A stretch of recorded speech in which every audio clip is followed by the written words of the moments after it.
Is Putin a dictator? And will you denounce Russia's involvement with tenant media? Is Putin a dictator? Yeah, obviously, of course. I mean, what's a dictator? Wait. Do we not feel like Putin? Wait, so is Putin not a dictator? I don't know if he's a dictator. I'm not Russian. I don't really care. Russia wants to invade its neighbors. Do you not think other countries have an obligation to help? No. Do you think that in World War II, do you think the United States should have stepped up to fight against Germany? I think that the United States. That's such an easy yes or no question. Should we have stepped up to fight against? It's such an easy yes or no question. Should the United States have stepped up to fight against Germany? So we don't even know if we should have opposed the Nazis. Okay, I will call out people who I think take money from other countries and they don't declare it. People like who worked under tenant media, other people that are still operating in this media environment, people like yourself probably. Sort of slander, that sort of slur right here in front of everybody. You're a piece of shit. And I speak for a lot of people when I say that. I'm sure you do, and I'm sure they're all flying to Moscow right now.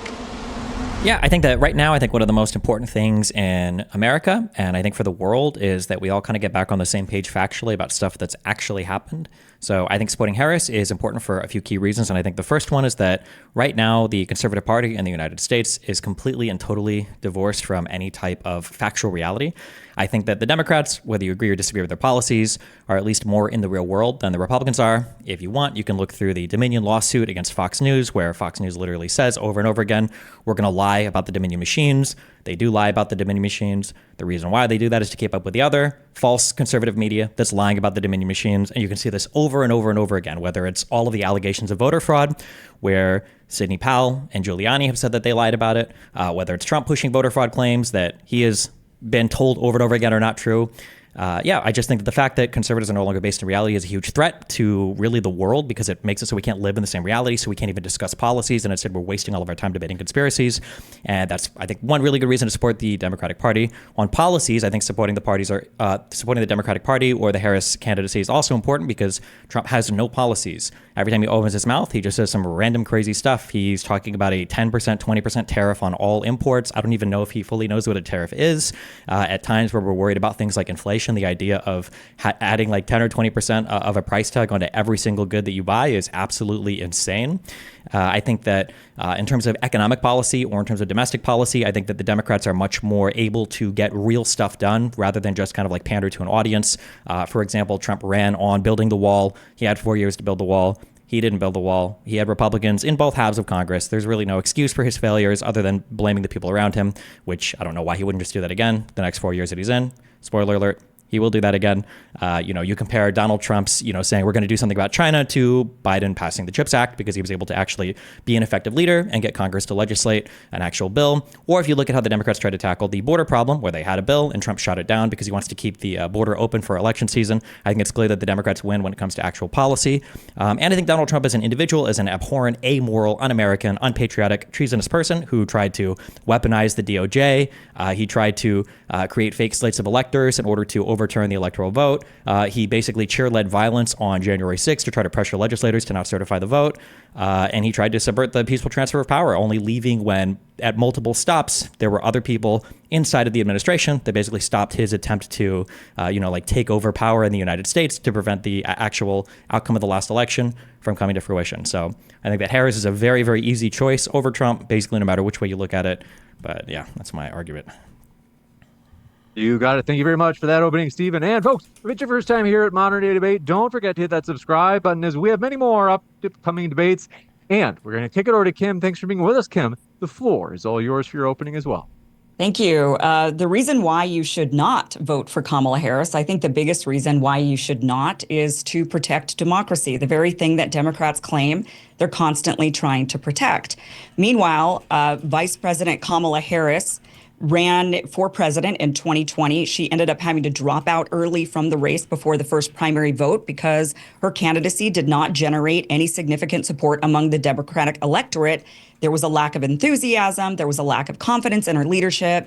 Nonetheless, even without all of that support, she ended up being selected by party elites to be the vice president for Joe Biden. Furthermore, then what Democrats have done is they have squashed any ounce of the ability to have an election. They squashed any candidates that were challenging Joe Biden, unlike Republicans who actually had a primary, trying to primary Donald Trump. We saw numerous candidates going after Donald Trump. Nikki Haley ran a very fierce campaign against him. So did Ron DeSantis. Meanwhile, Democrats actually buried any possible counter to any alternatives to Joe Biden. They then decided to take the guy out to pasture, essentially pushing him aside against his will. They then had no open primary in order to nominate Kamala Harris as the candidate.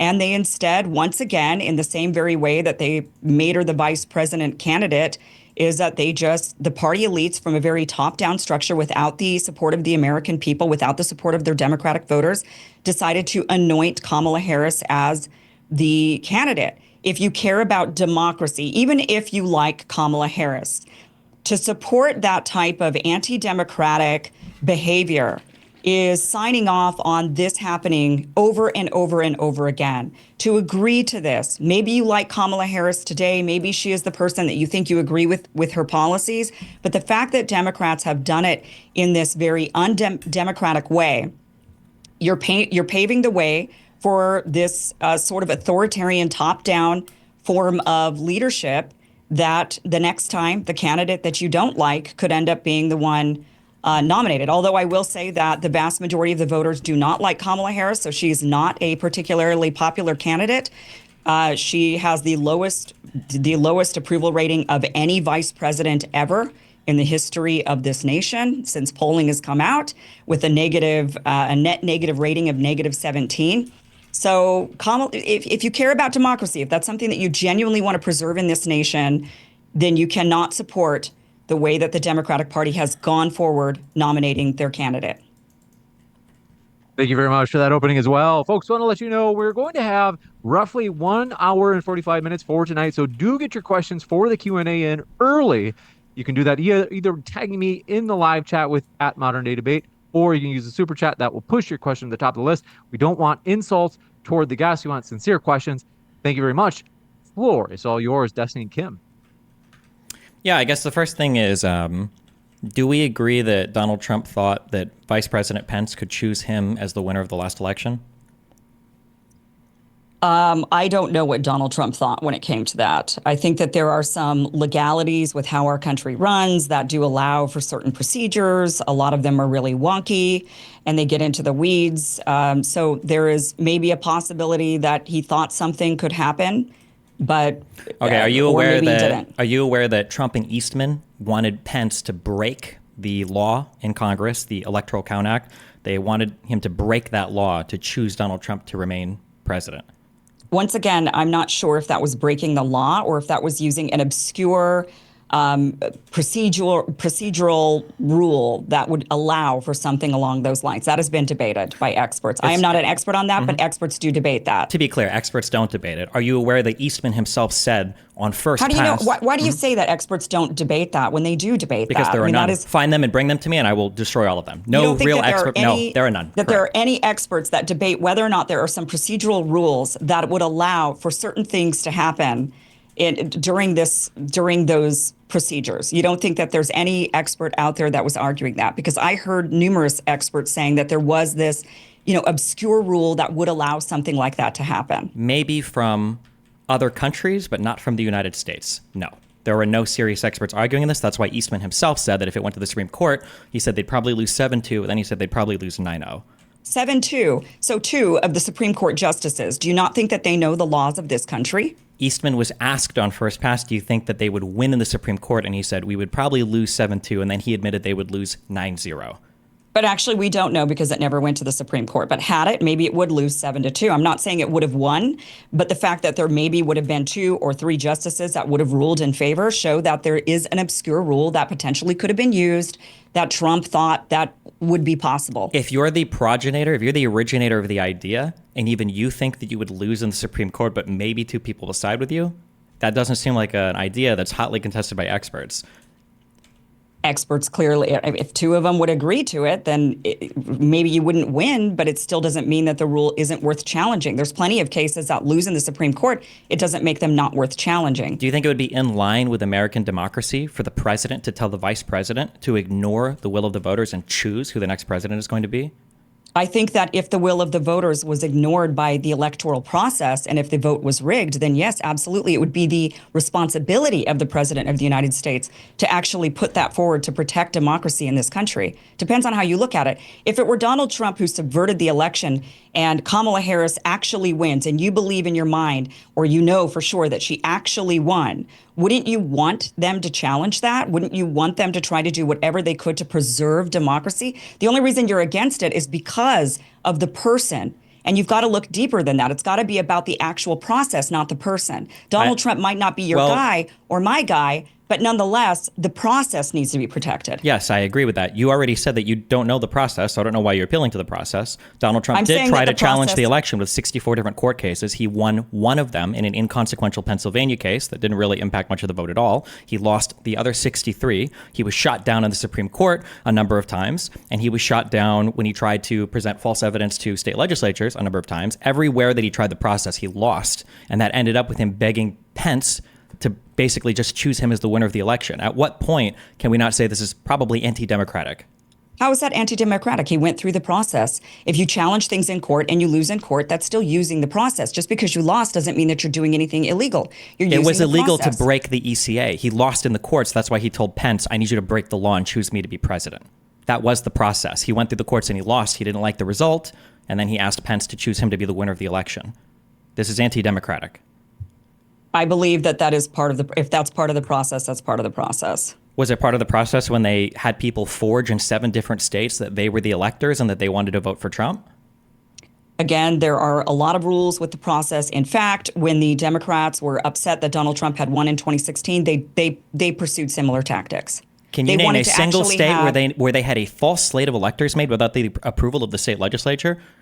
No. I believe Colorado actually in 2016 did put forward some alternate electors, or even said that they wanted to have a compromise candidate send electors to do the election and instead put Mitt Romney in as a compromise candidate. I remember this very clearly. Hypothesizing on what a state legislature said that maybe they want to do to maybe they did is far different than Trump's campaign. That's great that there was a push for it. That's great that some people might have pushed for it. Donald Trump and his underlings falsified 7 different slates of electors for Pence to choose on January 6th. This is anti-democratic. What could be less democratic than trying to change the outcome of the election of a state because you don't like the result? Do you believe that the election results in Venezuela were accurate? I'm not Venezuelan. I don't care about the results in Venezuela, but we had ways to challenge the results in the United States. Breaking the law and having the vice president choose you to be the president again, surely you can see the conflict of interest there, right? The guy that is president right now is saying that the election was rigged when he's running for election again. I mean, like, why would we trust this person who lost in every other forum? In 2016, Democrats believed that the elections were rigged. Hillary, what's the difference though? In 2016, Hillary conceded that night. Donald Trump said stop the count and tried to win the election early. Did Hillary really concede? Yep, or she did. She conceded and then continued to undermine behind the scenes Donald Trump's presidency, continue to delegitimize it, continue to go after him numerous times over and over after 2016. You can go after people however you want. What could be less democratic than Donald Trump telling Pence, I want you to make me the president again. I'm not happy with these court results. I'm not happy with what's going on. I need you to choose me again to be president. I don't think that's actually a clear characterization of what really happened. It is absolutely what happened. It is verbatim. From your perspective. No, from the perspective of every single person involved. That's why Eastman, after it failed, was emailing Giuliani saying like, hey, remember that pardon list? I think I do need to be stuck on that. I think I'm going to need some pardons preemptively just in case. This is why Giuliani and Sidney Powell are being sued. It's why they've admitted that they lied about the voter fraud. It's why a lot of them are being disbarred now. Yes, this all happened. It's a very public record, very open testimonies under oath. Yes, all of this happened. So do you agree that Donald Trump telling the vice president, can you make me president again? That's like the least democratic thing you could ever do in a democracy. I think that if you think that the election was rigged, I think that it is your responsibility to protect democracy. So you think that Donald Trump should have tried to steal the election if he thinks that forgive me, I just want to I want to give you a chance to each of you to get any last thoughts on this, but then I want to redirect us back to Kamala Harris per se. Okay. Okay, yeah. I just think when we talk about democracies, the Democratic Party or the Republican Party could literally right now say, oh, here's my candidate. We're going to put this guy forward, and then you guys can vote for them or not in the general election. Both parties have a right to do that. They're private parties. They can do whatever they want, basically. The idea that Kamala Harris, who was the vice president, who was on the ticket, that delegates that switch from Biden to Kamala Harris is somehow anti-democratic. You don't have to vote for them in the general if you don't want to. Nobody's forcing you to do that. But somehow Donald Trump telling the vice president, hey, I need you to just pick me as the president. I need you to pick me and ignore, the will of the actual voters of the American population and just pick me to be the president again because I'm not happy with the results of the last election. That is the least democratic thing you could ever do in a democracy. I think it was to delay in order to allow for more counting. I don't think it was just install me as president again and anoint me as president. It instead was a tactic to delay in order for the challenges to go through the courts. The challenges had gone through and they'd all lost. All 64 cases were resolved by then. They had nothing live. Everything was dead. It was completely gone. That's why they wanted him to just choose him to be president again during the January 6th counting ceremony. Yeah. Forgive me, Kim. I'm sure you've got a round in the chamber ready to fire, but I do want to just redirect us just back to Kamala Harris per se. Okay, so regarding Kamala Harris, it is an undemocratic process to anoint the next person. Even if the Democratic Party is allowed to do this because they are a private company, I understand that the courts have ruled in that way.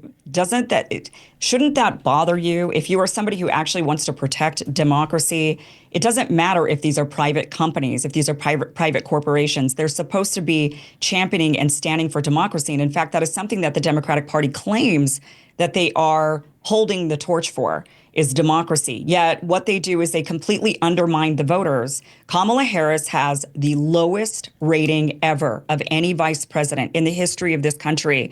And yet they anointed her as vice president without even an open primary. They didn't have an open primary, nor did they have an open convention that would have allowed at least the electors to vote for other people. They didn't even allow that. They just said, Kamala Harris is our person. This is a person you're going to have to vote for. And they didn't give you a choice. That is completely against democracy. I have a choice. I can vote for whoever I want in the general election. So you're completely wrong there. The goal of the party is to put forth a candidate that is the most likely to win the election. I think that the Democratic Party choosing the person who is on the ticket that won more votes in any presidential election in all of history is probably better than trying to have an open primary and having us devolve into a crazy, shit show for a month trying to figure out who the next candidate is going to be. I think the DNC choosing Kamala Harris probably gives them the best chance to win in the general, and I'll be voting for Kamala Harris because she was part of the ticket that all the other Democrats voted for on the last election. If you're not happy with that or if you don't like that, that's fine, but it's not anti-democratic because nobody is forcing you to vote that ticket. If you want, vote for somebody else or just don't vote at all or have a protest vote or whatever, and the DNC would probably never do that again. The idea that it was anti-democratic for the DNC to pick the path that they wanted to put forth who they felt was the best candidate, which traditionally they do with the delegate process or an open primary, but this time because of extenuating circumstances, they just went with the vice president who was already on the ticket. I think to call that anti-democratic is silly. There's nothing anti-democratic about that. Nobody's forcing you to vote for Kamala in the general election. Well, how else are you going to vote? Who would you vote for then? Who are your options? I could not vote. I could vote for Trump. I could vote for Jill Stein or the Libertarian candidate. You vote for whoever you want to vote for. It's the United States of America. So you don't think that the party that is saying we are the party for democracy and then completely subverting that democracy and not even listening to the will of the Democratic voters and instead just force feeding them a candidate, you think that is fine? That's democracy. Standing for democracy is not what you do inside of a company. Democracy is not what happens in the McDonald's manager's office. Democracy is what we do to protect the institutions of the United States of America while we're expressing our will through the structures of our government. The Democratic Party, as a private party, their goal is to put up the candidate that they think can win best. When the Democratic Party talks about protecting democracy, they're not talking about the internal primary process or how they, put delegates to different candidates. They're talking about defending democracy in the United States of America as part of the U.S. government. So their goal should be to put up the strongest candidate. There aren't a ton of people in the Democratic Party that hate Kamala Harris and are mad that they put her up. There are some extreme people, or there are some outsiders that are trying to say that it should be different, but Kamala was part of the most winning ticket in all of presidential history. If anything, I think I'd be more upset if I was a Republican and I saw that Donald Trump didn't even debate the other Republican candidates because he was so scared of now, as we've seen, being exposed as a delusional, insane old man that can't even hold his composure on stage. Donald Trump didn't have a single debate with Haley or with DeSantis, and you're going to say that process was somehow more democratic? No, they're private parties, but the Republican Party can choose their nominee however they want as well. I don't care. It's their private parties. They decided to actually listen to voters. That's how they did it. They decided to let people vote and decide. Nikki Haley put up a fierce campaign. So did Ron DeSantis. So did many others.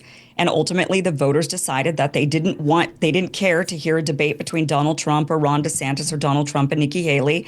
The voters decided, not the top-down elites sitting in a back room deciding who was going to be their best candidate.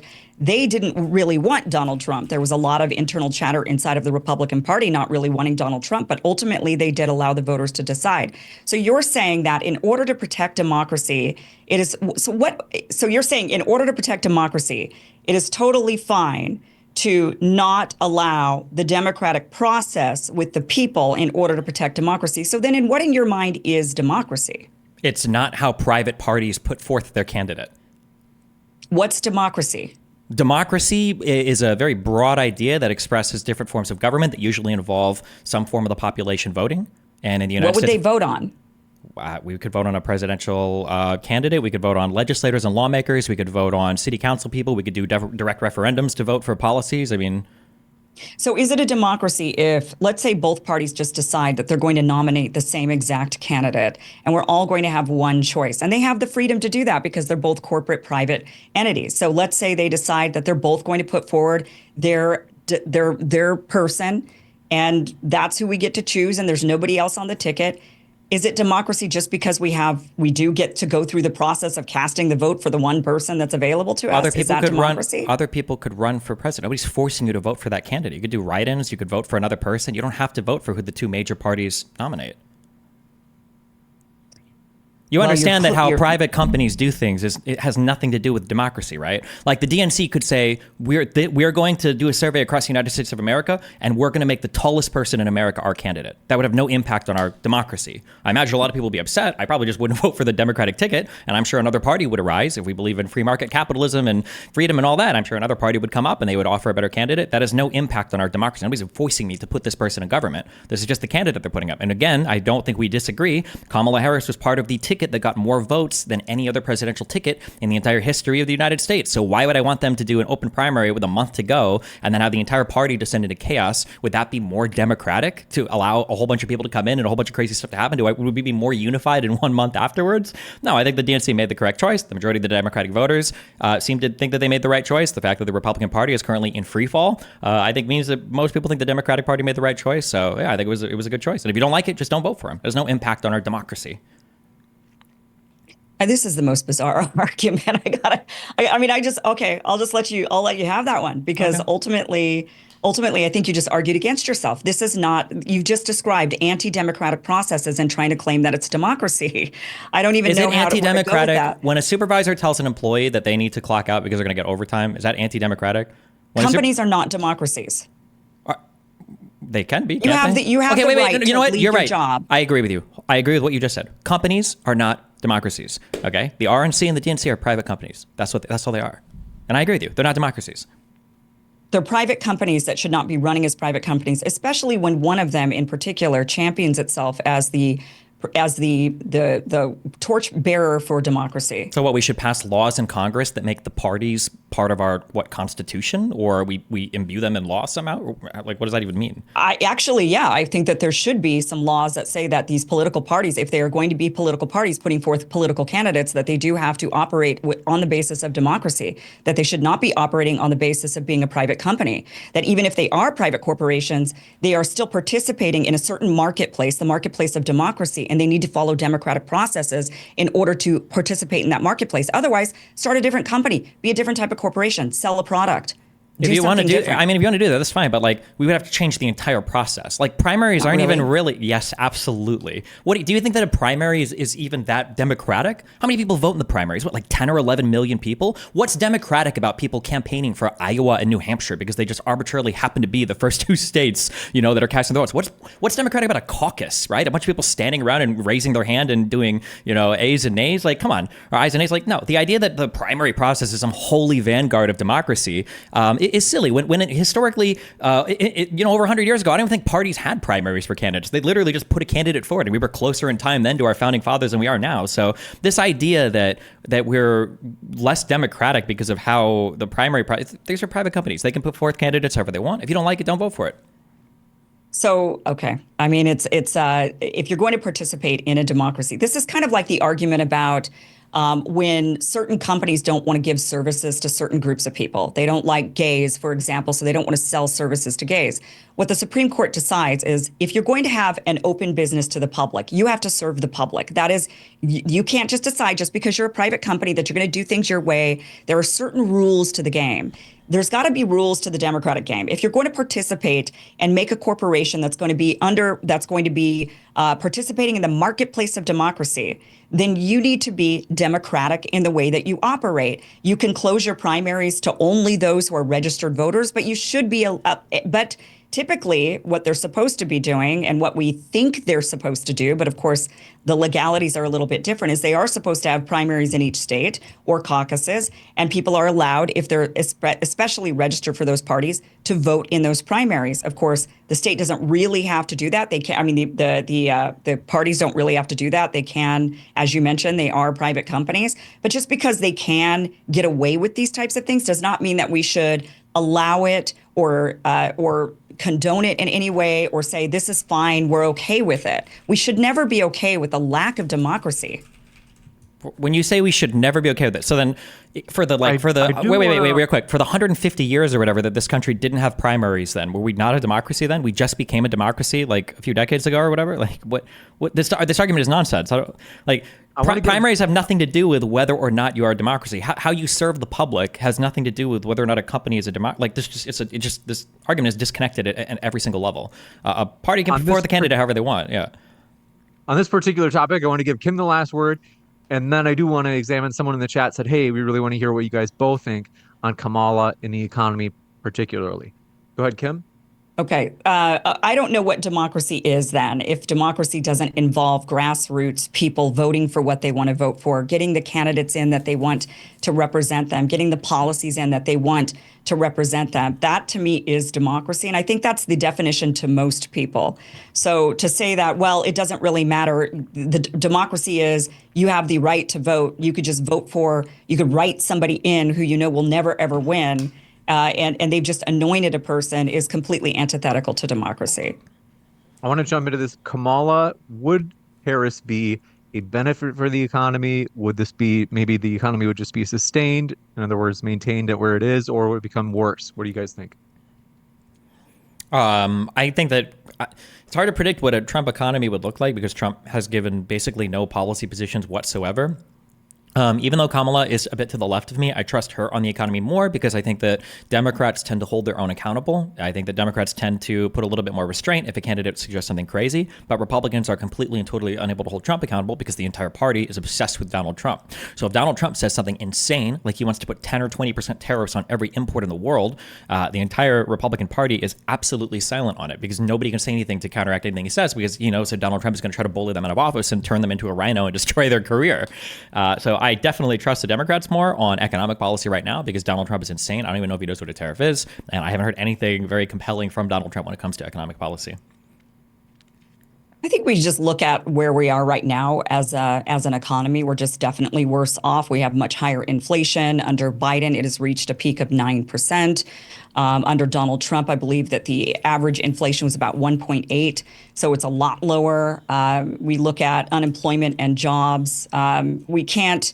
The COVID pandemic, we can't really count that in. It's unfair to say how many jobs were lost during the pandemic and then how many jobs were regained. But now we've leveled out. We can look at where we're at today in 2024 or even in 2023 comparatively to under Donald Trump in 2018 and 2019. And I think there's no doubt that we are worse off economically by all measurements today than we were in 2018 or 2019. Yeah, there's this unfortunate reality that every time a Democrat comes in office, we basically have to clean up the insane disaster left to us by the last Republican president. When it was Obama, it was having to clean up the disaster of the 2008 financial crisis. And when it was Biden, it was trying to clean up the disastrous response that Trump had to COVID. So is the economy worse off now than it was in like 2018? I mean, it depends on which indicators or which metrics you're looking at. There are definitely some things that are harder. Inflation was definitely an issue relating to COVID. But one thing that I noticed was curiously absent from Kim's answer here was, what is Trump going to do about it? There were no policy positions given. There were just statements made about the state of the economy. Donald Trump did massive deficit spending that, of course, would contribute to the inflation that we felt a few years later. Donald Trump slashed taxes. He cut government revenue, and he didn't actually decrease any of the government spending. He ran the highest budget deficits for no reason of any president in all of history. At least Biden can say, well, I was dealing with COVID. I had to do something. Trump just ran massive deficits because he wanted to, because it was the popular thing to do. When the Fed talked about raising rates, he tried to bully them on Twitter. So yeah, of course, anything to do with a government that's willing to just spend like crazy and reduce the amount of money they take in, of course, the economy is going to be booming. But I mean, if you print a ton of money and you just give it to people for no reason, of course, the economy is going to be booming. What are the policies that Donald Trump is suggesting now that would help Americans going forward? And what do we think about this tariff idea? He keeps saying 10% tariffs, 20% tariffs on everything. How is that just not going to boost inflation even more? Yeah, I mean, I'm not a fan of the tariff idea. I don't agree with Donald Trump on that. But going back to Harris and Harris's policies and whether or not she has anything that's going to be boosting the economy, I mean, to say that the Democrats are here now cleaning up Republicans' mess, it's an odd way to clean it up. With record inflation, and we've got a record now gig economy, so people are not able to get full-time jobs with benefits. They're instead having to hustle, having 2-3 jobs. This is an odd way to clean up the mess. So if this is their idea of cleaning it up, I think most Americans agree that they would like to see some change. So, maybe Trump, it's unclear exactly what maybe he would do to now clean up Democrats' mess. But I think that just the option for change and potentially the ability to lower inflation, to better the economy, to better our lives, people, I think, are willing to take that risk if the alternative is more of the same. Yeah, so all I heard was there was one Trump policy I've heard of called tariffs, and I don't like that. And I don't know what else he would do, but hopefully it would be better. What I'm saying is that what exactly did Biden and Harris do that Biden and Harris the Republicans' mess? I mean, they managed COVID decently well. There was inflation, but there was less inflation in the United States compared to, the OECD, compared to the G7, compared to like every other Western country in the world. We're doing better than basically everybody else right now. Yeah, there was inflation. There was inflation worldwide. COVID was a huge, worldwide stimulus given to every single country on the planet. So of course, there's definitely going to be inflation felt. And Donald Trump didn't do anything to help inflation. Why would I think Donald Trump could help inflation when he had a booming economy and he didn't manage to cut the deficit? Donald Trump couldn't manage the budget when the economy was exploding. Why would I think he could manage the budget when the economy is having trouble? And now you've got the Fed actually announcing that they're going to be cutting rates because inflation has come under control. So it seems like the administration is heading in the right direction. Why would I trust Donald Trump, whose only economic policy he's put forth would increase inflation, which are tariffs? Why would I trust him to do anything good? Can you articulate like a single policy that you think Trump would do that would be good for the average American, that would actually help the economy?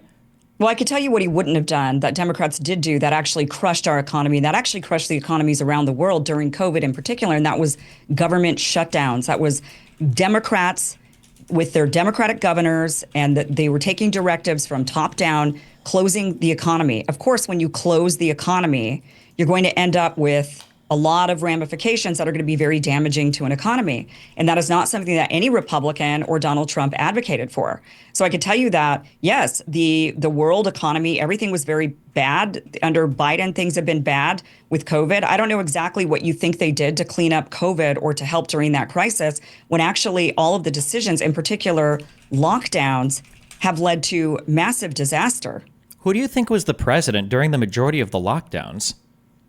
Who do you think actually directed the lockdowns? Okay, the answer was Donald Trump. The answer was Donald Trump. So Donald Trump was the president during the majority of lockdowns, number one. Number two, when you say, what did the Democrats do? I mean, we could look at a ton of different things. They had the child tax credit, something that Kamala Harris wants to bring back. The child tax credit slashed childhood poverty by 50%, 54%. It was a huge boost to working families. What else did they do? Biden passed legislation to make meaningful change and meaningful investments in our ability to manufacture microprocessors with the CHIPS Act, the ability to reinvest in our infrastructure. With the infrastructure bill, a bill that Donald Trump wanted to get passed, but he couldn't the 4 years that was here. He actually managed to pass a bill that tried to offset the spending of the bill with new tax receipts, with the IRA, the Inflation Reduction Act. I mean, what didn't they do? I mean, the Democrats tried their best, and I think we've seen the results of that. The United States is crushing the rest of the world due to actual legislation that I can articulate and actual policies that I can articulate. Donald Trump just rode off of an economy that was already booming under the last few years of Obama. We've been posting all-time highs in the S&P 500 and the Dow Jones for what, since I think 2013, and all Trump did was came in and he spent more, and then bullied the Fed when they talked about raising rates because they were getting worried about inflation. And then here we are again. You can't articulate a single policy or a single thing that Donald Trump would do. You're mad at shutdowns that happened under Donald Trump. I'm not arguing for Donald Trump. We're arguing against Kamala Harris very specifically. I am not for Donald Trump. I'm not voting for Donald Trump. Let me just make that extremely clear. So I am not arguing on behalf of Donald Trump. I'm arguing against Kamala Harris. What we know is that Democrats have done a very piss poor job of actually managing the economy. We are worse off today by every single measurement. But we're better than every other country. We came out of COVID. Except China. We came out of COVID better off than every other first world country. How are we better off? We have now given away boatloads of cash to Ukraine, to Israel. We're giving away our money. That's a drop in the bucket compared to our budget yearly. Okay, number one. Number two, how are we better off? We're crushing them on our job market and our economy. We're crushing them when it comes to inflation. The USD is probably too strong right now for our exports market. What do you mean, how are we? We're crushing them in every way. You graduate with a computer science degree in the United Kingdom, and the first thing you're trying to do is find a job in the United States. You're trying to work for Amazon. You don't want to get paid 39,000 quid a year working as a programmer in the United Kingdom. What do you mean, how are we doing compared to the rest of the world? How are we beating them? We're beating them in like every single conceivable way, except for domestically, we're falling apart because of conservatives' refusal to accept reality. I think this conversation is a good example of that. The Harris policies, if they continue what Biden was doing, I think they put us on a good track. And it'd be cool to see what, Democrats can do when they're not just trying to recover from the disasters left to us by the last Republican administration. So you're arguing that you really believe that the average American is better off today than they were under Donald Trump? I don't know if they're better off today than they were under Donald Trump, but that's because we had COVID. The question isn't whether or not we're better off today than we were 4 years ago, because we can't go back in time. Time only moves in one direction. The question is would we have been better off with 4 more years of Trump? Probably not. I don't think so. There's zero indication that that's the case. And then the question would be, in the next 4 years, are we going to be better off with Trump or with Harris? And I see no reason. Donald Trump couldn't pass any big bills or any legislation, even stuff he said he wanted to get done. He couldn't even repeal the ACA so he can control any of his spending. All he did was spend. Donald Trump's just... And the only major policy platform he's talking about are tariffs on everything. So why would I think Donald Trump would be good? The stock market is posting all-time highs, or unemployment is still low. The Fed wants to cut rates. Every economic indicator is looking positive. I don't even know what to say. What could Donald Trump possibly do? What's wrong with what Harris wants to do? What's wrong with what Harris wants to do is just continue where we're at right now, which a lot of Americans don't want to be in, which is high inflation. Inflation has come down. The Fed wants to cut rates. Why would the Fed be talking about cutting rates if inflation was still too high? Yeah, it's a good question why they want to cut rates just weeks before an election. It's really a good question why they would suddenly want to do that, a record cut to the rates. Is the implication that the Federal Reserve is beholden to the Democratic Party? It's an independent operation of banks. What do you mean? We can do conspiracies if we want. Well, they're definitely beholden to the establishment. They're part of the establishment. Harris is certainly the establishment candidate compared to Donald Trump. So I think they would have a reason for wanting to maintain an establishment candidate in the White House. But when it comes to Kamala Harris... Well, hold on. To be clear, what you are just blindly and conspiratorially suggesting, that's what Donald Trump actually tried to do, right? Your implication is that somehow the Fed is making political decisions. You know that Donald Trump was trying to force them to make political decisions, right? That when Donald Trump took to Twitter and took to the bully pulpit as the president, he was attacking the Fed for talking about raising rates. He was attacking the Fed for that. That's what Donald Trump tried to do. What you're asserting with zero evidence that Biden and Kamala... What, do you not believe the inflation rates that are being posted? Do you think that's all a lie? So the Federal Reserve is just acting on nothing and nobody in our economy can see that? Or... Well, don't you think that it's interesting then, if you really believe, and maybe you're right, that the Fed completely operates completely independently from any political influence whatsoever, the fact that they feel like they need to do a rate cut this big, what does that tell you? What do you mean a rate cut this big? Things are not, this is a very large rate cut. No, it's not.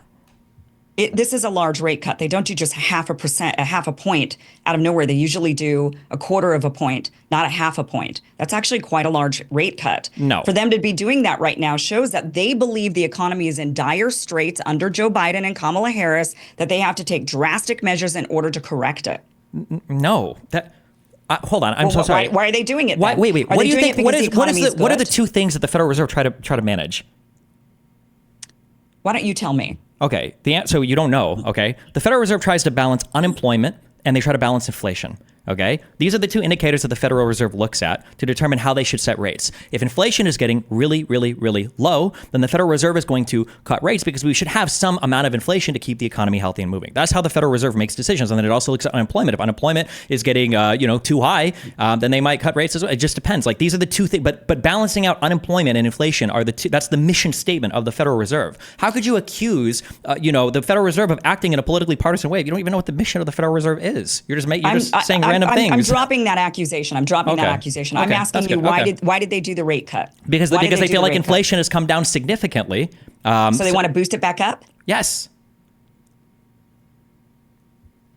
You think that's exactly why they did? So they did a rate cut because they want inflation. What do you think the goal inflation percentage is? You have no idea. You realize you have no idea. You're laughing because you think inflation should be at 0%. Ideal inflation is 2%. What do you think unemployment should be? 0%? Yes, correct. 2% is the target. That's correct. And if they feel like we're undershooting that target, then they try to preemptively cut rates or raise rates because it takes a little bit for the Federal Reserve policy, for the federal funds rate, to actually impact what the trading of all the securities and everything is later on. So yes, that's why they're doing it. We can all look at the inflation rate. We can all look at the unemployment. These numbers are all posted publicly and everybody looks at them. So, So the economy is so great. So you're just saying the economy's great. You want to keep it going the way that it is. I didn't say the economy. They don't look at the economy. They look at inflation and they look at unemployment, which are indicators of the economy and how healthy the economy is.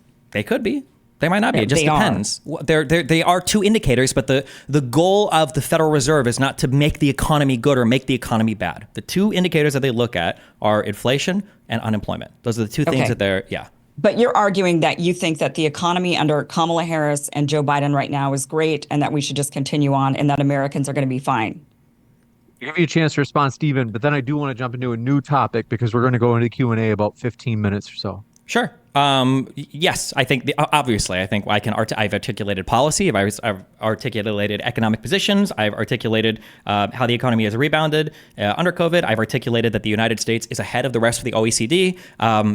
Every indicator points to the fact that this administration did a phenomenal job coming out of COVID for sure. And the major complaint that you had, the two major complaints I would guess would be like massive deficit spending, and then the one that you articulated, which was lockdowns, all happened under Donald Trump. So yeah, I do think that the Harris administration be superior to whatever the Republicans put up. I want to give Stephen the last word this time, and then I want to go into the next topic, which is Kamala on the border. Who would be better for the border, Kamala or an alternative? What do you guys think? Do you want to go first again, or? You're arguing for Harris, right? Yeah, Kamala would be better on the border because we've already seen Biden and the Democrats try to put up a border bill that would address a lot of the border problems. This bill was a Republican-authored bill. It was by Lankford in the Senate. They tried to put it up, and Donald Trump wanted the Republicans to vote it down because he wanted to keep the border open in order to run an election issue. So the idea that the Republicans would try to destroy the border for politically advantageous reasons is the only thing that I need to know to say that I would never trust these guys with any type of security issue, because clearly them winning political battles is more important than them actually securing the border, which we might see coming up soon with the budget. But yeah.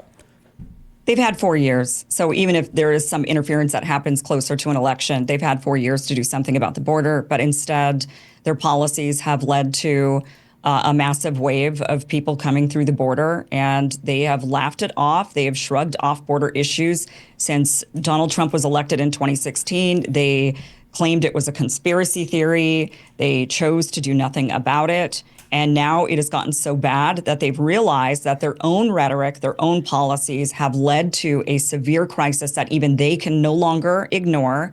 And they're now having to finally do something about it. But part of the reason why we have this border crisis is because Democrats over the last 8 years refused to do anything about it until now. It's just so big of an issue that even Democratic governors and mayors are screaming, please help, this has gone wrong and we really have to do something about it. They let the problem get so bad because they were trying to score political points all of these years that we're now where we're at to where they have to actually do something about it. So I think just on the merits, Kamala Harris and Joe Biden, but Harris specifically going forward as president, the fact that she ignored these issues for so long, claiming that it was just some sort of a Trump talking point or a MAGA talking point to let it get to this bad just goes to show that this is not a serious person who's really truly looking to solve America's problems. This is somebody who's actually looking to score political points, the very thing that you're actually accusing them, the Republicans, of doing.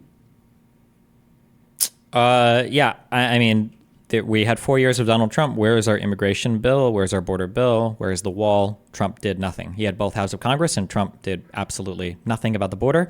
It's funny because Trump says, I ran on immigration because we had problems with the wall. That's not true. Even on Trump's own little stupid chart that he posts, Obama was posting better immigration numbers than he was. So Obama was doing better than Trump on immigration. Trump wants to say it's not fair to count the last year or two, of my administration because COVID messed everything up, but he sure does want to take credit for the lowered immigration numbers under COVID. And then you saw them start to spike back up, even though he allowed on his chart for when, he was actually out of office. They were spiking up almost to all-time highs right before he left office. So clearly Donald Trump wasn't capable of managing anything at the border. And when Democrats did want to pass something to manage the issue at the border, the Republicans blocked it. It was a good bill. It would have helped a lot with the asylum process. It would have provided more funding for border agents. It would have provided more funding for asylum judges to process people that were here for asylum claims. Like, everything about that bill was good, and the Republicans blocked it. So again, it's like a policy thing. Like, what is Donald Trump going to do about the border? And why would I think that Donald Trump could do whatever he says he's going to do when he can't articulate any plans whatsoever? And he couldn't do it in the 4 years that he was president. Where is my immigration bill? Where's my border bill? Where's my wall from my 4 years of Donald Trump? Well, Democrats blocked all of that. The Republicans had the House and the Senate. You can't use that excuse. They didn't have enough of a majority. And they need more. They needed some bipartisan support. Democrats, instead of even taking this situation seriously, laughed at it, scoffed at it, mocked it, claimed it was some sort of political talking point when it was an actual real problem. And now it's gotten so bad that Democrats now want to finally do something about it, something that Republicans have been wanting to do for the last 8 years. And Democrats want to pass a bill and then take credit for it. I don't blame the Republicans for wanting to block that, to score political points at this juncture when they know that this is something Democrats have been blocking for the last 8 years. Now, finally, Democrats are on board. Now, finally, Democrats see that there's an actual real problem. But they only want to do that now that Democratic governors and mayors have been screaming, saying, we can't handle this. There's a massive influx. And you guys have been ignoring it and treating it like it's some sort of a racist policy to secure the southern border. So, the reason why Donald Trump was unable to get anything through was because Democrats continue to use it as a talking point, as a campaign point, making it about racism rather than a real problem. And here we are today. I don't trust Democrats to fix something when they have been the ones blocking it for the last 8 years. Okay. Well, I mean, you just gave me every reason in the world never to vote for Trump on this issue, because you just admitted that Donald Trump can't do it without a supermajority, I guess, in the House and the Senate, which he will never have. So I automatically know that no matter what, Donald Trump will never be able to get anything passed.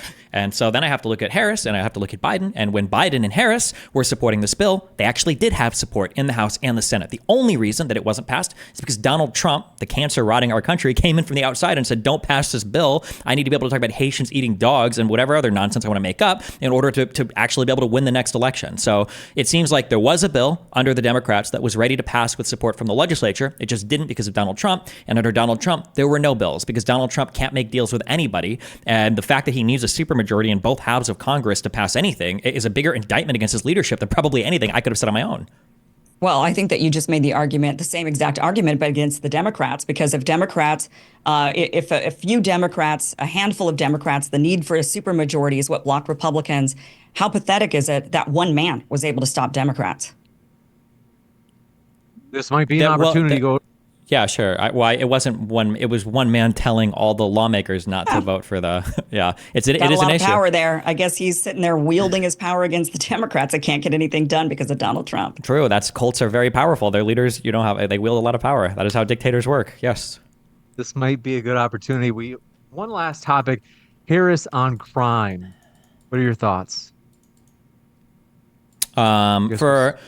For crime stuff, it's kind of hard on the federal level because I feel like crime is a thing that's typically dealt with at the city and state level. I really don't know how much influence anybody can have on the federal level when it comes to enforcing things relating to crime. I do know that, if I can look at like direct actions that people take, like the mobilization of things like the National Guard, I know that Donald Trump was in charge of the National Guard on January 6th, and he decided not to deploy them for political reasons. So I don't know why I would trust that guy who will allow some crime to happen as long as it's advantageous to him. I don't know how I would ever trust that guy in managing anything related to crime. I also don't think I trust Trump on anything that he says for crime, because I know that, for instance, when Walz was dealing with BLM stuff in his state, Donald Trump had a lot of nice things to say about him. But as soon as he was running for president again and Walz was made the VP pick, all of a sudden Donald Trump hated everything that he did. So I don't know if I could trust anything on Trump when it comes to crime. And again, I'd love to hear a single position articulated that Donald Trump has talked about that would help anything related to crime in the United States. But again, I don't know what the federal president can do in regards to crime. think that when we look back at just even Kamala Harris's record on crime as a prosecutor, she has a mixed record. Democrats in general have been very lax on crime. They have advocated for lax criminal policies. There was a lot of defund the police chatter. There was a lot of, bail out the people that committed crime during the Black Lives Matter protests and funds that were created. Democratic policies across various different states have allowed for criminal activity. I live in the state of California. They allow now a certain amount of criminal activity to go completely overlooked. I think I agree that I'm not sure what the president can really do. I mean, the president doesn't really even have much on, like, when it comes to tax policies, for example, that has to be done through Congress, or even the border policies have to be passed by Congress. There's very little a president themselves can actually do without an act of Congress. But when it comes to crime, these are more about, I think, the policies of the platform of the party. And Democrats as a party have run on, we want to allow more criminal activity, essentially, or certain things are not really crimes when they really are. So I think the entire messaging of the Democratic Party, which is, of course, led by now Kamala Harris, is one that is not tough enough on crime. When, interestingly, Kamala Harris, though, has a very mixed record. When she was a prosecutor, she was known for being quite tough on crime. Yeah, I don't know if I would trust a guy who's a 34 convicted felon, 34 felony convicted felon who the biggest engagement that he has with law enforcement is, or crime-related stuff, I guess, is giving pardons to literally every single friend that he has who has been convicted on crimes. Some people that are very, very hard to excuse his pardons for. So yeah, I wouldn't trust Trump on anything related to crime. I think people are more concerned about actual violent crime and theft rather than white-collar crime. So even if, what was Occupy Wall Street about? That was something people were obviously very concerned about at the time. But now we're in a different era. You're talking about another decade or 15 years. And here we are with violent crime rampant in the streets. We've got people being able to steal theft up to $900 at a local Walgreens is legalized. So there's a lot of crime happening that are really, truly affecting people. They're afraid. And the defund the police movement was very much part of the reason why police forces are not stacked enough with enough staff to handle this rise in violent crime. Why is there violent crime, by the way? Because of inflation. When the economy sucks, crime goes up. I'm not even sure if, I think like violent crime, I think is lower now, I think, than it was even at the lowest. I'm pretty sure it is. No. I know that they lied on the statistics. It's not lower. Oh, well, if they lied on the statistics, my bad. Well, if you're only going to collect stats from some states, from a handful of states, rather than all of them, then you can claim that they're lower. Or if you actually change the definition of crime and you say that stealing up to $900 is not criminal, or if people are not reporting. When you say stealing up to $900 is not criminal, are you talking about stealing up to $900 doesn't count as a felony, or that it was just a misdemeanor, or that are you saying that you can just steal? I'm pretty sure what you're talking about is people classifying different amounts of theft, the difference between it being a felony and a misdemeanor. I don't think that it being not a crime at all is real. I think you just made that up.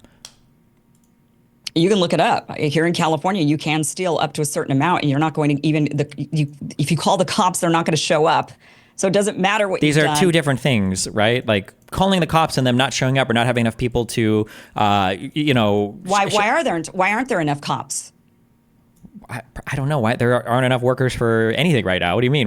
Unemployment is incredibly low. We're looking for workers in literally every single field. We also don't have enough nurses or doctors. You don't think the defund the police had something to do with that? No, because in most of the states where they tried defund the police, it was a fucking disaster, and they ended up rolling back basically all of those policies. Yeah, well, they can't get those cops back. They already left, so now trying to rehire them back has led to a decrease in the police forces. They're not going after a lot of crimes. You call the police, you're going to be waiting on hold for a couple of hours unless it's an active, violent crime that's happening to you right then and there. It is a disaster at this point. So this is how the police have always worked. Yes, unfortunately, it sucks. But I remember when I had shit stolen from me when I was in fucking high school. If you call the cops, unless you're actually getting murdered right now, the cops will tell you hey, listen, come down to the station, we'll file a report, or we can take some notes on the phone, and that's it. You're never gonna hear again. If some shit gets stolen from you, you're lucky if your car gets reported to you. Maybe if it shows up at the right tow yard and they run the VIN and they give you a call or whatever. But yeah, cops don't have time to investigate every single petty crime that ever happens. Usually the priority is going going to be responding to violent crime. But that's always. I mean, would it be nice to increase funding to police? Yeah, for sure. But I mean, cities only have so much money. There are different motives that are pushing people in different ways. But the idea that, we just want to make it legal to steal stuff. What would even be the incentive for that? Like, we're going to make it legal so people can steal things so that we can piss all of our citizens off and lose our elections. And did California even do defund the police? Like, was that even a huge thing? Was funding for police in California ever even a thing? Like, the reduction of funding for police in California, did that ever even happen? Yeah. I want to give you a chance to respond, Kim, and then we have one last topic before the Q&A. I mean, once again, the messaging of Democrats. So it's the messaging of Democrats has been look the other way, defund the police. Violent crime is not a real thing, claiming that violent crime isn't up when in fact they're changing the definitions and manipulating the statistics in order to have it favor themselves, just like they do when they say racism's up. Claims of racism are up because they change the definition of what is racism in order to collect more people as, these statistics and lies, right? Whatever the phrase is, but they've definitely been able to manipulate them. Crime is up, and they're not doing anything about it. Democrats have actively campaigned against doing anything about it with defund the police.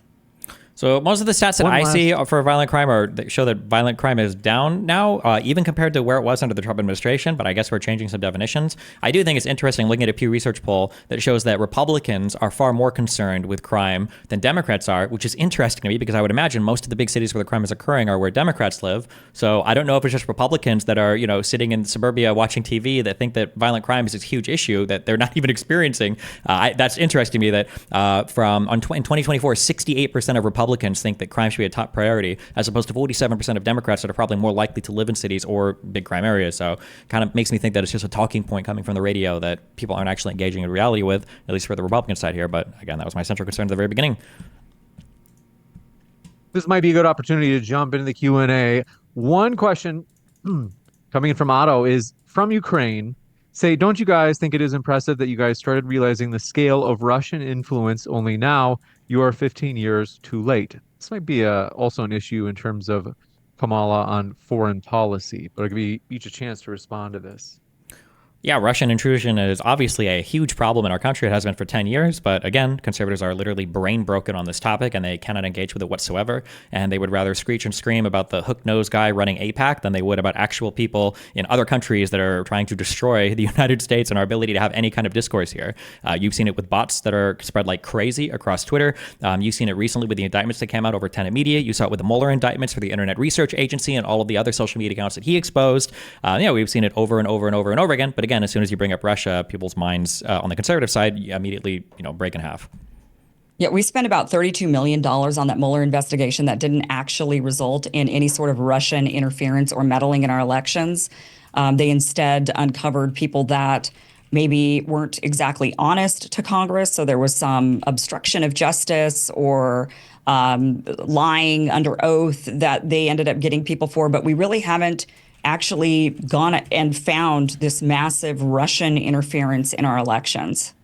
Are you? Hold on. Wait. Do you think that any indictments came from the Mueller investigation? Like I said, the indictments that came, were any of them because of Russian meddling? Yes. That there was actual direct Russian. Yes. Who was indicted for Russian meddling? There were 12 indictments made for Russian nationals that ran a company in the United States called the Internet Research Agency that came from the Mueller investigations. And the Mueller investigation concluded that they didn't really have much of an influence. No, that's not true. That's not true at all. There was any real true influence in our elections. Okay, that's great if we just make stuff up. But hold on, to be clear, wait, how much money did we waste on the Hillary email investigation? How much money did we waste on the Benghazi thing? How many millions of dollars did we just waste on the House's effort to impeach Biden, and they didn't even do an impeachment vote at the end? Like, it's not even close.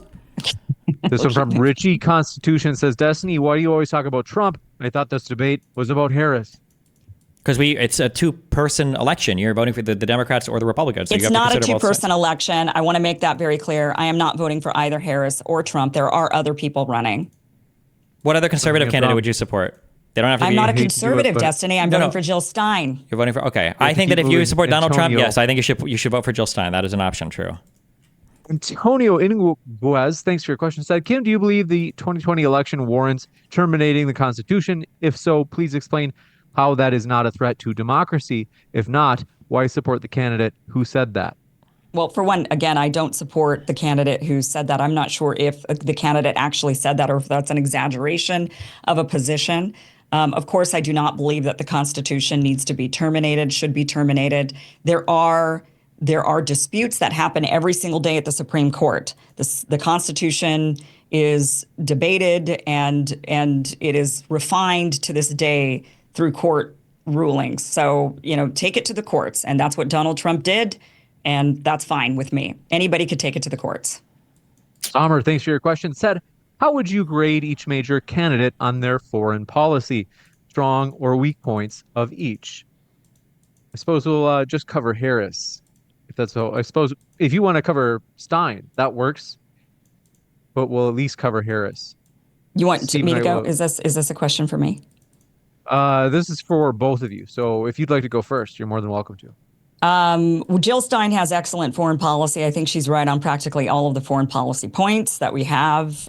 Jill Stein, that is one of the reasons why I support Jill Stein, is I think that she is the most consistent, truly somebody that is looking at each of the different conflicts and saying, this is not America's problem. This is not something that we should be involved in.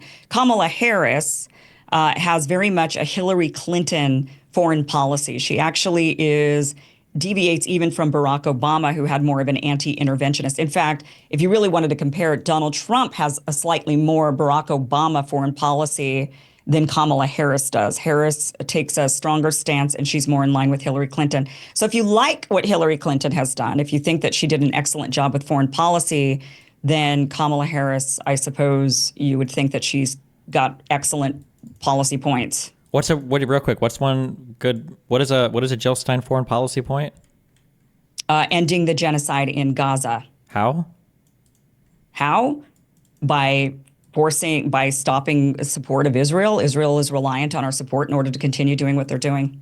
Okay, so Israel's not relying on our support to continue doing what they're doing. They can absolutely fund themselves.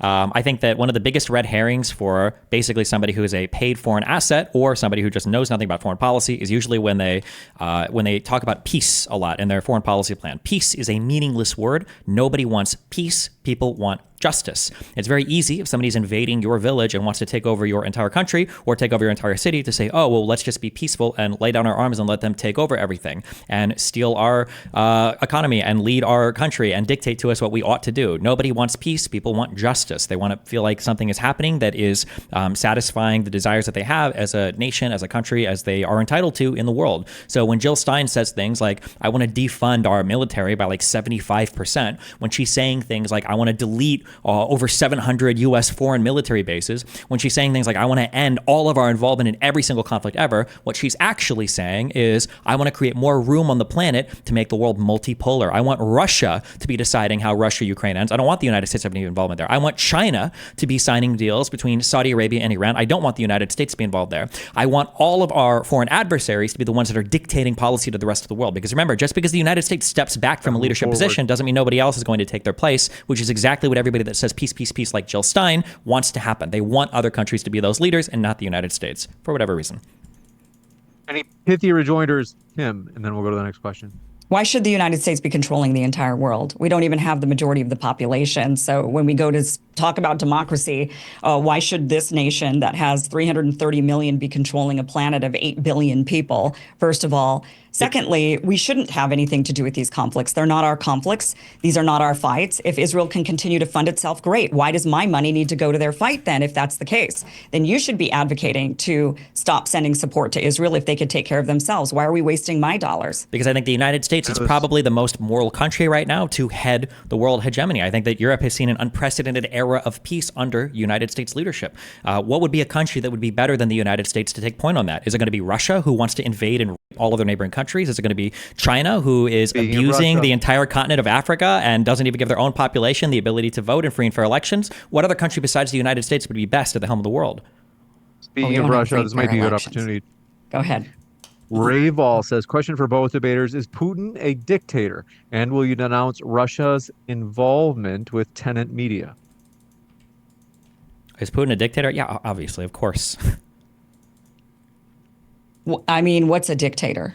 A dictator is somebody that rules without having themselves able to be questioned by their population with free and fair elections. Oftentimes, it's through a singular party. Oftentimes, it's through a top-down authoritarian control, meaning they don't just control the state and the government like Putin does. They also control large swaths of the economy and the population through oligarchies, which he does. And they also tend to control the distribution of media through organizations like RT, which he does. That would be a dictator. Well, then you just described the Democratic Party. I mean, which major media organizations does the Democratic Party dictate policy to? CNN, MSNBC, all of the liberal mainstream media outlets that are taking direct talking points, speaking in unison. We see this all the time when they all come out saying the same exact thing, tweeting it all out, all in unison, like they got talking points from the DNC. If that's possible, then why did all of the media attack Biden and force him to step down? If Biden is a dictator... Biden's not the dictator. Who's the dictator? The people behind. Well, the people are the dictator? That's called a democracy. Oh, the DNC. The people? It's not a democracy. Whoever chose Kamala Harris, because it certainly wasn't the people. Well, we actually did when we voted for that ticket last time. You know, if Biden died, you know that Harris would have also just stepped up to be the leader on the ticket. If Biden died, would that have been anti-democratic? Should George Bush continue to be president because people voted for him once? So if they vote for him once, it's okay to just keep putting the person in over and over and over again? I mean, that logic fails. You have to vote every single time. That's why we have democracy. We vote in the elections, in the general elections. Yes, we do. We vote in the general elections. And typically, yeah, your incumbent does run again over and over again, which is what George Bush did. Yeah, that's what happens. Correct. Of the general election. Wait. Do we not feel like Putin? Wait, so is Putin not a dictator? I don't know if he's a dictator. I'm not Russian. I don't really care. It's not my country. It's not my country. I don't deal with it. Wait, do we not care then? Because the United States has to oppose. No, we don't have to oppose. We don't have to get involved with other countries and other elections. The Russian people are strong people. They're not children. If they want to make change, they will. I don't need them to come and make change for me in my country, and I don't need to go over there and make change for them in theirs. What if they want to go and make changes in other countries? You don't think the United States or anybody else has an obligation to help? Do you think that the United States doesn't meddle in other countries' elections or stage coups? I have no idea what that question was about. I'm asking if Russia wants to invade its neighbors, do you not think other countries have an obligation to help?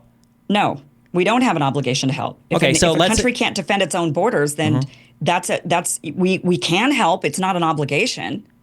Do you think that in Do you think that in World War II, do you think the United States should have stepped up to fight against Germany? I think that the United States. That's such an easy yes or no question. Should we have stepped up to fight against? It's such an easy yes or no question. Should the United States have stepped up to fight against Germany? It's not an easy yes or no question. The United States decided it was in the United States' interest after the bombing of Pearl Harbor to go into that war. Prior to that point, the United States did not. They're giving me. I'm asking you, should the United States? Had there not been the bombing of Pearl Harbor, I don't know. So we don't even know if we should have opposed the Nazis. Okay, so let's say that you see somebody who's taking over. I'm not saying that you don't have to oppose the Nazis. I'm just not saying we need to go to war with every single person that we oppose. I never said go to war with every single person we oppose. I just asked if we should fought in World War II against the Nazis. They didn't bomb us. Japan did, right? Maybe we should have just gone to war with Japan. Well, I mean, we largely did, but then we went into Europe. We were begged by England to go in, and we went in. I'm not saying, look, we were helping the Soviets beforehand, right? The only reason the Soviets could fight is because of Lend-Lease. It's because of our funding of the Soviets to give them enough raw materials. I think it's a really important point. I think it's kind of crazy that we can't say that Putin is a dictator, or that we can't say that any country on the planet should have an obligation to help other countries. I don't think there's an obligation. You can go in if you feel like you need to go in. If I was alive during World War II, I probably would have said, yes, we need to go in. But that doesn't make it an obligation. There's no obligation. Don't you have an obligation to your own people to create a better world?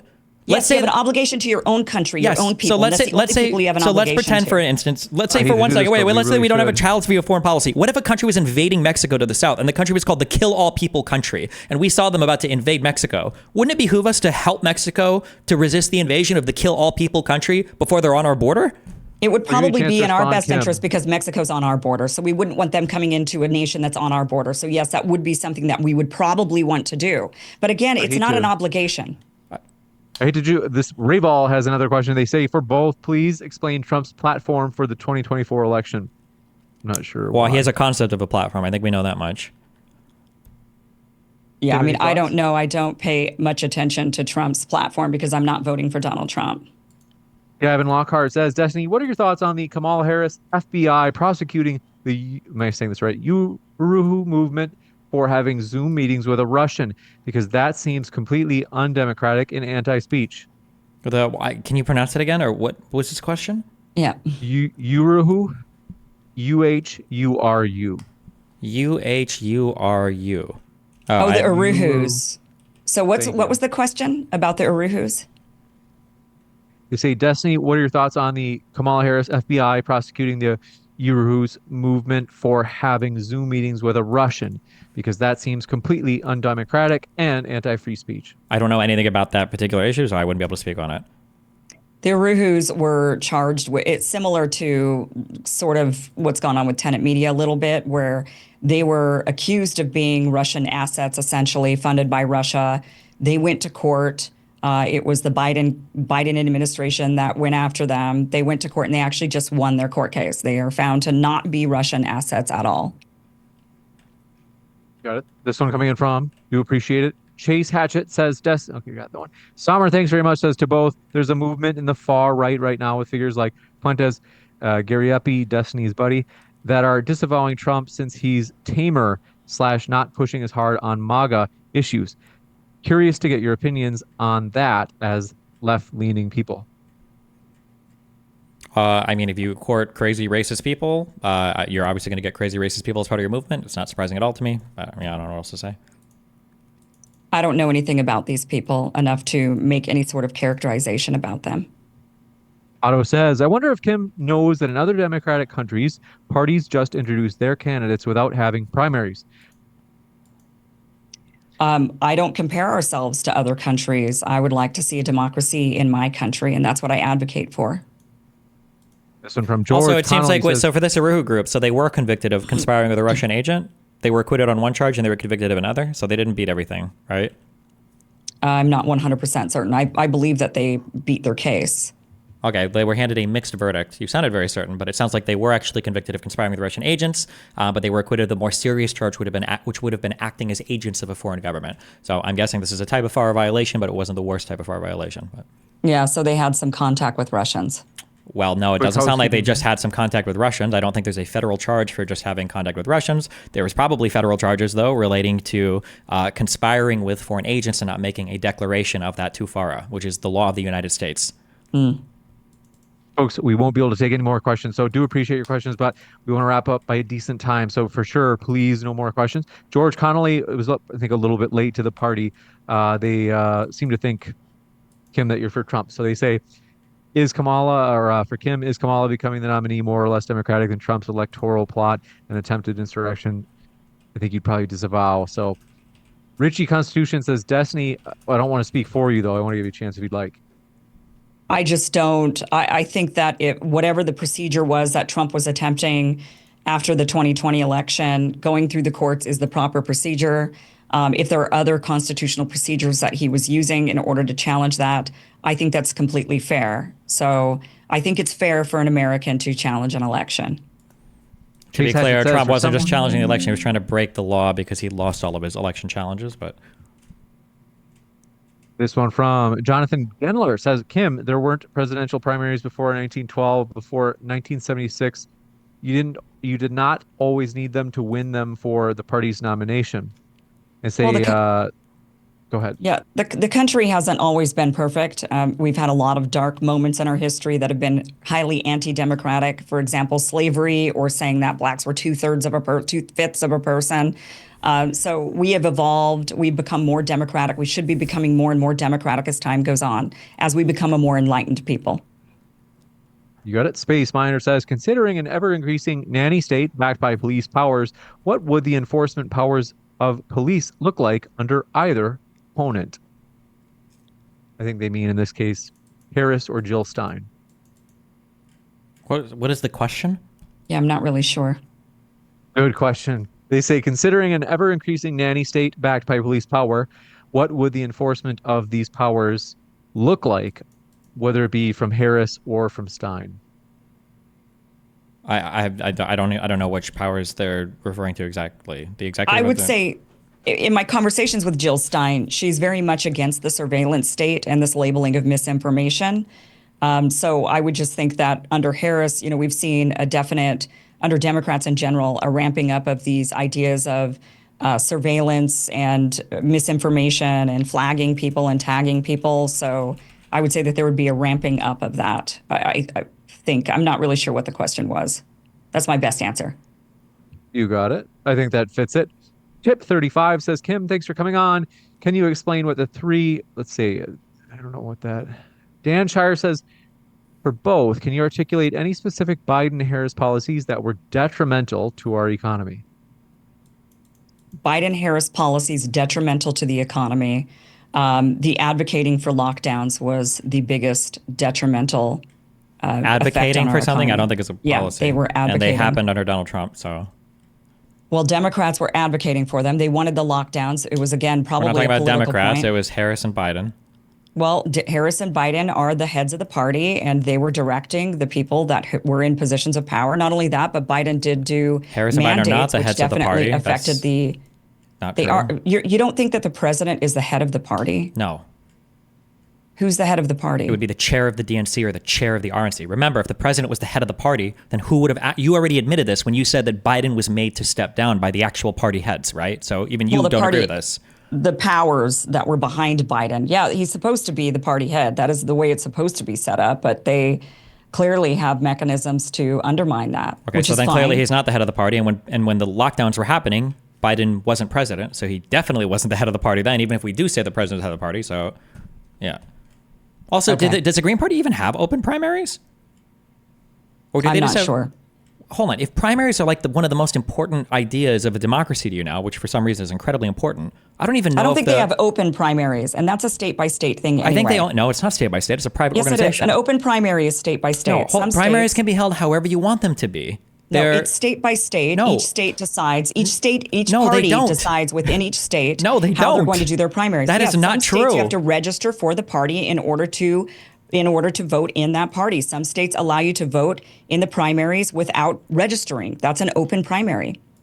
States might change how you register for how you vote, but how a primary is run is decided by the party. That's why, for instance, like Nebraska couldn't By say... each state. Each state decides. That's why some states have caucuses, some states have primaries, some force you to register as a member of that party in order for you to vote in their primaries. Some states don't. You just Do you have think to if request a ballot. Florida said we're going to change it so that we're actually going to be the first party in the next primary cycle instead of Iowa, would Florida be allowed to do that? Florida is not allowed to dictate the elections in Iowa. No, not even the Florida Democratic Party. Not the elections. Let's say Florida says, we know when the Iowa caucuses are. We're going to hold our primaries before Iowa. Do you think Florida would be allowed to do that? Yeah, Florida can do that if they want to do that. Because what happens is both parties say, okay, well, we're not going to count your primary votes. That's what would happen. Well, they could say that, but that doesn't mean that the state can't actually hold that primary. They certainly can. This was contested in the Democratic Party. They can the hold Democrats just had this challenge. I'm sorry, but I don't think you understand that these are private parties. I think you think that these are like part of the government. I understand that they're private parties, but the states decide. So when New Hampshire decided that they were going to hold their primary, when they wanted to hold their primary, that was challenged. And the New Hampshire primary, the New Hampshire Constitution says that they go before a certain number of states. And when Democrats wanted to make that change, Democrats did not get to unilaterally make that change in New Hampshire. They actually had to contest it with them in court. Because this is the agreement that the parties have with the states. But if a state decided that they just don't want to participate, or if they want to do it differently, they can do that. But then a party can say, okay, well, we're not going to count your primary votes. They don't have an obligation, the delegates, to listen to states. Otherwise, every state would want to go first, right? Why does Iowa and New Hampshire get to go first? Sure, but that doesn't change the fact that the states decide. The state chairs, the state branches of the party decide. So I'm saying with the Green Party, back to the point, is I'm not sure how they operate in every single state. I think they just do electors. I don't think they actually have open primaries where citizens vote at all, which is interesting to me, given that seemed like such an important part to you for things to be considered democratic, and you support Jill Stein. There were plenty of other candidates that ran in the Green Party. I interviewed many of them. So they did actually have challengers to Jill Stein. They didn't just anoint her. They had several other people. People voted on that. Well, if you're going to say that, then in that case, that was the exact same thing that happened in the Democratic Party. There were delegates that had pledged for Biden, and then Biden supported Kamala Harris when he stepped down, and those delegates decided to vote for Kamala Harris. They could vote for other people if they want to. Yeah, they didn't really give any other options, and they pretty much told everybody that they had to support Harris, and that was it. They didn't. The Green Party did not Delegates do that. are allowed to vote for who they want to, but... Thank you very much, Sommer, for your question. Asked, what do each of you think about the recent assassination attempts? Obviously on Trump. You shouldn't be trying to kill people in the United States for our political system, so probably not good. Don't do that. Right. This one from Leslie Lewis says, did Trump purposely block the right-leaning immigration bill that Republicans have wanted for years? Yay or nay? Yep. I think we covered that. This one from Dan Shire says, "Can you or we got that?" Boredom says, "Why are Wait, there that was so a yes many then, right? former?" He did intentionally block that. That was shot Yeah, down. I'm sure, just like Democrats blocked him previously. Wait, That's which what Democrat political- called? Wait, what was a Democratic leader who shot down a bill that had the support of both halves of Congress? I'm sorry, what? What Democratic leader shot down a bill that had the support of both halves of Congress to pass? Which bill are you talking about? Well, I'm talking about the immigration bill that was going to be passed. I'm saying that Democrats blocked blocked border bills previously. And the We issue already with this had this border bill, discussion. well, sure, but you're just wrong. You're making a horrible comparison here. There was a bill that was ready to go that the Republicans and Democrats supported Right. in Congress, and Donald Trump said, no, keep the border open. I want to win the next election. So then Republicans apparently opposed it because he doesn't have the power to just say, don't pass this bill. You can't pass this bill. People had to actually vote on that, right? So a bunch of Republicans decided to go along with what he wanted. Yes, they were How is bullied that by any Trump. different than what happened when Democrats were also blocking any sort of border bills when Donald Trump was president? Because Democrats not agreeing with a bill and not wanting to vote for it is different than an independent leader like a Hillary Clinton or a Barack Obama or Biden saying, guys, don't vote on this piece of legislation. We want How to do you keep know the border what open. how each Democrat felt? I'm sure that there were Democrats that actually did agree, but they went with the party line. Because we can look and see what they say publicly, and we have... Yeah, what they say publicly is to support the party line. Okay, well, what they don't say, supporting the party line is different than this leader was telling us that we need to change our vote. The Republicans were on board with the border bill. What's the difference? The party line is from the leadership. The difference is that there is a party line that people probably believe in, and there are individual candidates that might put themselves over the party or the country, which is what Donald Trump did. The Republicans were ready to support a bill in Congress, and Donald Trump said, don't support it, I want to win the next election. Democrats don't do that. They might support or not support something because of what the party tends to support, because they tend to agree with it, which is why they're in the party, but that's different than one leader coming out and saying, hey guys, change your vote. We're not going to go ahead and vote on this thing. We want to keep it open. Okay. Like when Republicans shut down the government, or like when they lose their speaker seat in the House, or any other monumental ways they fail in governing. I mean, I don't know how you think you know what everybody in Congress is thinking individually. Well, I can just look at their public statements and I can see the things that they say. It's pretty easy, actually, when you live Public in a democracy. statements are different. Okay. This one from Boredom says, "Why are there so many former? I don't know if they're, like I said, late to the party or what. They say, why are there so many former left wingers turning into rank and file Republicans? Maybe they're, in other words, I think that they know that you're not a Trump supporter, Kim. I think they mean other people. So I think they're trying to say that, for example, RFK is kind of falling in line and going, what are your thoughts? Like a lot of Democrats are switching over to the Republican Party. I mean, I think we're seeing a shakeup of the parties, and we're seeing a lot of people from the right, like Dick Cheney, move to the left. Or I wouldn't say right to left. I would say perhaps the parties are shifting themselves. So we've seen, like a lot of the intelligence community, the warmongering community, the military-industrial complex, the Dick Cheneys of the world supporting Democrats, and we're seeing people who had previously been Kennedy Democrats now supporting Republicans. I think what you're actually saying is just there are some people very far on the left who are anti-establishment, who hate the United States, and these people find themselves in easy company when it goes to aligning with people on the very far right. And then I think that the fact that like the whole MAGA people are generally just anti-establishment means that it's very easy to get anybody else that hates the United States or hates the establishment or takes foreign money from people like Russia or Iran or China to all go and join their groups as well. So I think that it's a pretty easy alliance when you get a bunch of people that hate the state, hate the government, hate the institutions, and are just in general anti-establishment. And I don't pretend to know how people are thinking or feeling, nor do I have any desire to insult people. How, you don't know what people are thinking or feel? How do you make comments on anything publicly? I'm not going to sit here and claim that all of these people hate America when they're participating in the democratic process. I'm not going to make those types of characterizations or call them basket of deplorables or do any sort of insulting of my fellow Americans because they're participating in democracy and they decide that the person that you want to vote for is not who they want to vote for. Okay, well, that's great. I will call out people who I think take money from other countries and they don't declare it. People like who worked under Tenet Media, other people that are still operating in this media environment, people like yourself probably. I think it's worth calling those people out when they have other kinds of allegiances to other countries. Are you claiming, number one, are you making it, did you just say that I'm taking money from any other, what did you just say? Probably, almost assuredly, yes. And then number two, I think that it's worth calling out people that I feel have anti-American ideas. So for instance, when Donald Trump says he wants to destroy the Constitution or suspend the Constitution, I think that that's worth calling out. The Constitution exists above all three branches of government. You're a piece of shit. Let me just say it. You're a piece of shit. Sorry, you just are. To make that kind of characterization of me, to make a claim that you know nothing about. I've never taken a single dime from any other country, not even this country. I am completely independent. And for you to make that sort of characterization, that sort of slander, that sort of slur right here in front of everybody, you're a piece of shit. And I speak for a lot of people when I say that. I'm sure you do, and I'm sure they're all flying to Moscow right now, comrade. Thank you. Just because we go into this one. George says, does insurrection count as a violent crime, or is that excusable? Say if it's Trump that's doing it rather than Harris, is it okay? I think insurrection is always bad when you're trying to destroy the United States of America. But I don't know. Maybe some people just consider that democracy or challenging things in the courts, I guess. I don't know.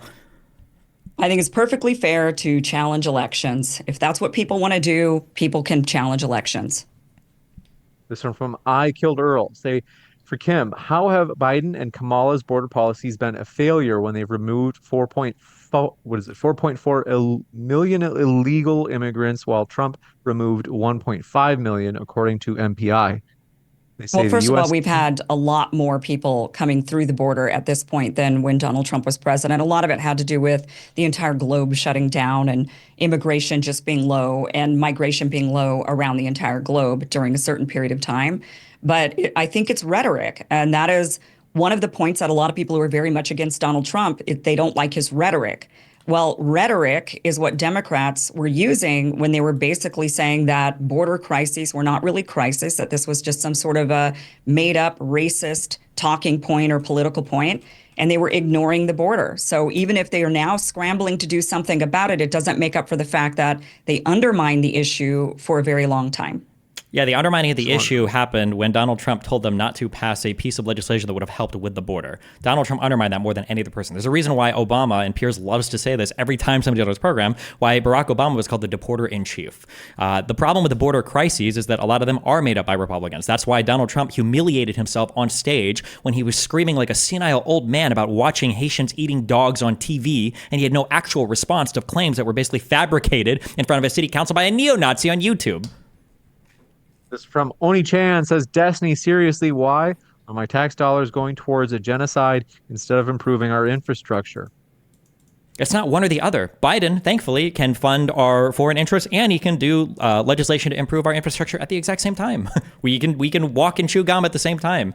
Whether or not we want to support our allies internationally and what types of things we want to fund domestically just have to do with the types of legislative accomplishments you can make in Congress. This one from George Connolly says, Kim, was Trump's, let's see, we got James Zog says, after Pearl Harbor, Germany declared war on the United States. They were obliged because they had an alliance with Japan. What was that? What is he saying?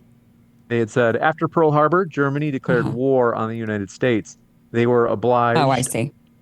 Because they had an alliance with Japan. Well, yeah, and we went to war, right? I mean, we went to, but it wasn't the obligation of going to, the obligation is when you're attacked, your people are attacked, right? Then you do go to war. That is what people do. But the question was whether or not we're obliged to go to war on behalf of another country. We're obliged to go to war on behalf of ourselves. We can then resolve that war or engage in that war however we see fit, whatever we think is the best way to get to the end result that we want to get to. But we're not, my point was, we're not obliged to go to war. We do have agreements. We have NATO agreements, which does make us obliged. At that time during World War II, we did not. So I wouldn't call it an obligation. There are times that we can choose where we think it's in our best interest to go to war, or we think it's a moral interest to go to war, or an ethical interest to go to war, but I wouldn't call it an obligation. I think that if we want to keep trade free and open like we have for the entirety of the planet, I think that if we want to keep the world at relative peace, which it has enjoyed more than it has at any other point in history under U.S. leadership, I think that we have an obligation both to the entire world and to our own citizens to ensure that that peace stays as well as it can with the United States at the head of it. I don't think that a Russia that has invaded Moldova, that has invaded Georgia, that is invading Ukraine, that deploys its paramilitary to the Middle East and to Africa, I don't think that letting Russia control the world is good. I don't think that letting China, a country that is or is not currently maybe genociding their Uyghur citizens, that has its eyes set on Taiwan, I don't think letting them control the world would be good. I think that for the most part, I think the West has largely enjoyed the U.S. being in charge of things, and I think that most of the world probably enjoys, for the most part, the United States being at the head of things, rather than people like Putin or Xi Jinping.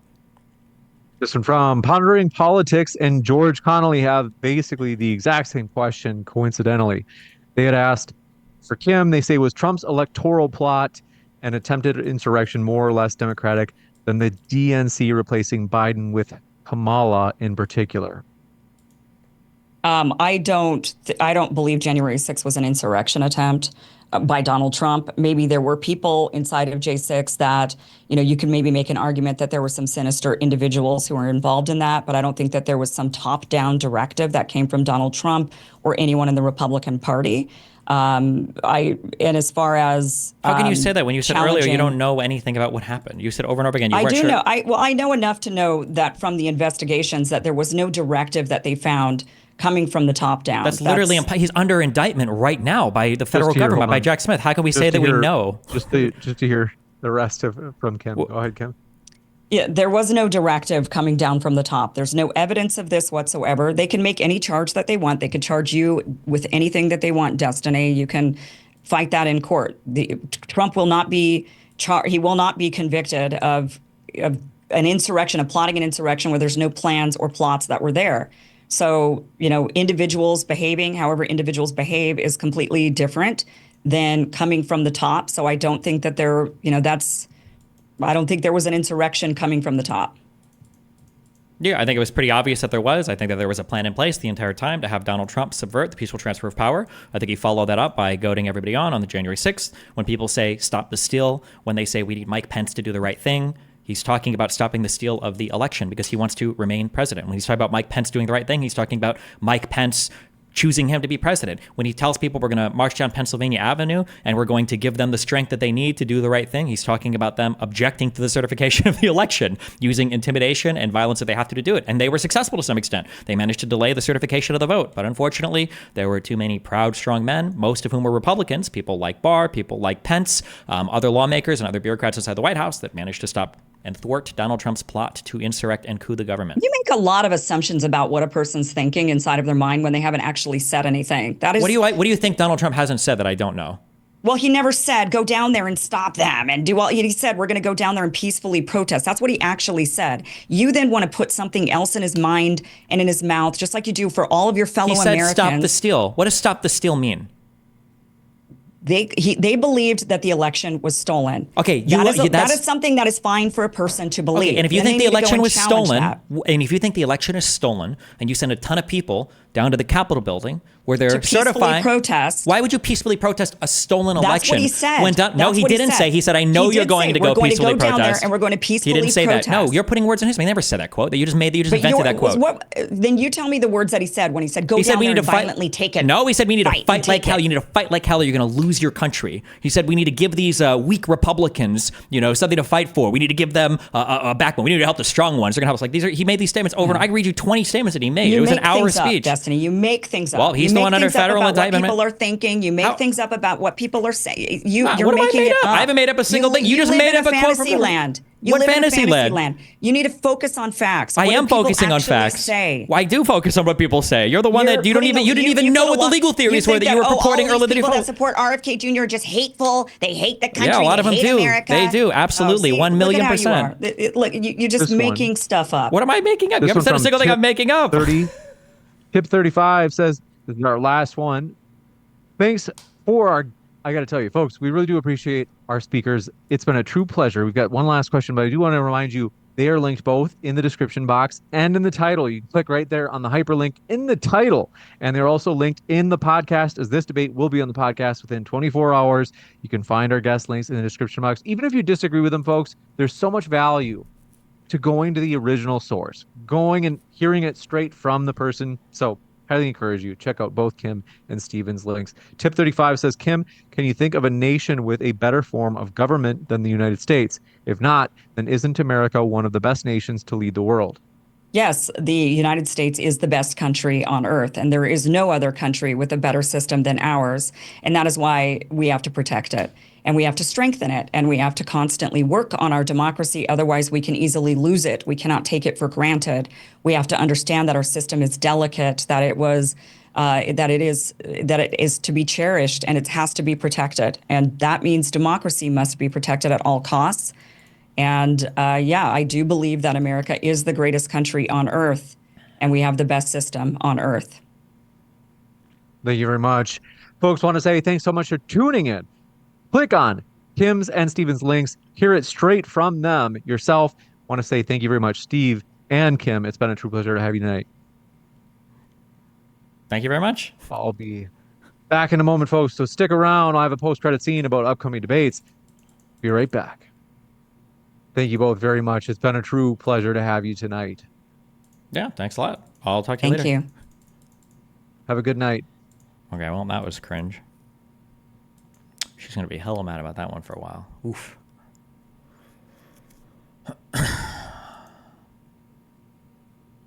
Okay, well, good job. We did that one. Talk about the debate for a couple minutes. What is there to talk about? I mean, it's just a joke. Like they have, I don't think she had, she does news for work, right? She does news for, this is her job, and she doesn't know like a single fact about literally anything. She doesn't know anything about what's a single Trump policy, what's a single Democratic policy, what's a single anything. She has no idea. Yeah.